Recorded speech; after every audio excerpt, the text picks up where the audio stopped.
Kali ini aku dapat komenan seperti ini guys ya. Ini curhatan dari seseorang yang kalau kalian mau baca itu tinggal di pause saja karena aku nggak bakal nunjukin terlalu lama ya. Jadi kalian bisa baca.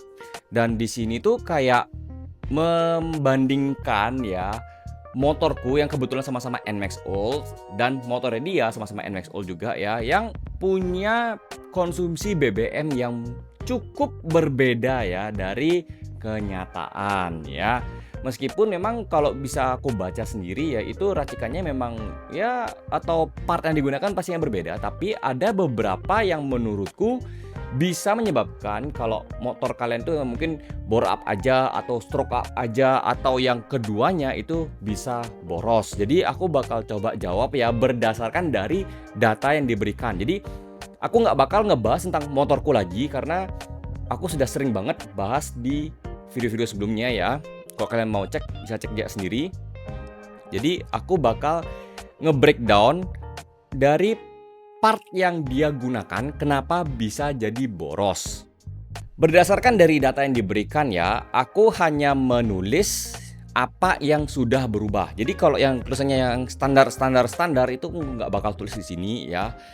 Jadi kalau kita lihat dari pertanyaannya ya, kenapa konsumsi BBM-nya bisa di angka 20 sampai 23 kilometer per liternya. Jadi 1 liternya hanya bisa menempuh sekitar 20-an kilometer ya, kurang lebih seperti itu ya.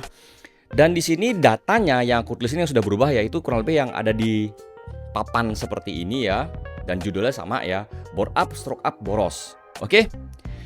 Yang pertama ya, itu dari kruk asnya ya. Mereknya aku sensor ya seperti biasa. Dan kalau kruk as yang ini ya, menurut aku sih kayak kalau dibilang borosnya harusnya enggak, cuman beberapa temenku yang pakai mereknya ini itu hanya satuannya keluhannya cuma satu, yaitu geter parah ya.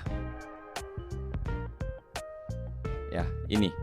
Tapi kalau dibilang boros apa enggak, temenku yang selama ini pakai ya, dan juga ada beberapa konsumenku yang pakai ya, itu belum ada sih yang ngomong kalau setelah stroke up dengan menggunakan part ini bakal jadi boros ya. Itu aja. Kemudian tadi disebutkan ada porting polish, kemudian noken standar, klep standar ya, dan juga main kirian. Jadi aku anggap ini sudah memakai sistem key porno ya. Hanya saja untuk CVT-nya atau kiriannya ini tidak disebutkan ya, racikannya seperti apa. Jadi aku juga nggak tahu komponennya apa, jadi aku nggak bakal komentar di sana. Kemudian porting polish-nya ya, jujur aja kalau namanya porting polish itu nggak bisa sembarangan orang. Aku sudah pernah dulu bahas sebelumnya ya. Jadi kalau namanya porting polish itu harus tepat ya. Cara dia nge-portingnya itu tuh harus tepat dan sesuai ya. Jadi nggak bisa namanya main asal-asalan kayak asal ngengikis apa segala macam ya, nggak bisa gitu bos ya. Jadi harus namanya juga tepat. Kemudian noken ya, oke, noken dia bilang standar. Cuman apakah standarnya ini tuh benar-benar standar pure standar atau murni standar atau yang sudah mengalami custom gitu loh ya. Kalau memang standar ya harusnya bakalan standar, tapi kalau sudah mengalami custom, kita ngomongnya adalah bubut noken ya, dipapas lah, dibentuk ulang segala macam. Ada kemungkinan kayak prosesnya atau salah, atau kayak dibikin kayak sudutnya itu salah ya. Jadi ada kemungkinan di sini tuh salah dia ya. Salah custom. Seperti itu ya. Kalau dilihat yang seperti ini ya. Jadi kalau memang porting polish-nya dia nggak tepat atau noken yang salah custom, salah ukuran, salah derajat dan salah sebagainya ya, itu juga bakal mempengaruhi namanya konsumsi BBM ya. Seperti itu. Lalu berikutnya adalah di bagian ECU ya. Nah, ECU ini memang sudah disebutkan diganti yang racing ya, tapi aku tidak menyebutkan mereknya, berbahaya. Oke. Jadi kalau kalian sudah menggunakan ECU racing itu sudah pasti bakalan lebih boros ya. Entah kalian mau pakai yang block standar, stroke standar, atau yang sudah bore up salah satunya bore up atau stroke up atau keduanya ya. ECU racing itu bakalan bikin lebih boros ya. Karena apa? Ya namanya juga racing gitu loh. Dia bakal memaksimalkan potensi dari semuanya itu gitu loh. Dan itu kelemahannya adalah BBM-nya pasti bakalan boros. Jadi nggak usah heran kalau kalian yang menggunakan Echo Racing itu bakal lebih boros. Apalagi kalau settingannya salah, itu bakalan jauh lebih boros lagi. Jadi nggak heran ya kalau poin ini adalah yang menurutku yang paling krusial gitu loh. Echo Racing itu pasti bakal lebih boros meskipun memang dibikin tarikannya lebih enak apa segala macam ya. Echo Racing itu bakalan lebih boros lagi secara konsumsi BBM ya, apalagi kalau settingannya salah itu bakalan jauh lebih boros. Jadi menurutku ini balik ke standar aja, karena meskipun kedua motorku ya, yaitu NMAX dan XMAX ini ya, NMAX sudah bore up stroke up 200cc, kemudian XMAX ku sudah 300cc ya, aku tetap menggunakan ECU standar. Jadinya ya kenapa aku masih bisa sedetnya lumayan irit ya, itu adalah dari ECU-nya. Oke. Kemudian dari injektornya menggunakan R15 V10H ya, atau 10 hole.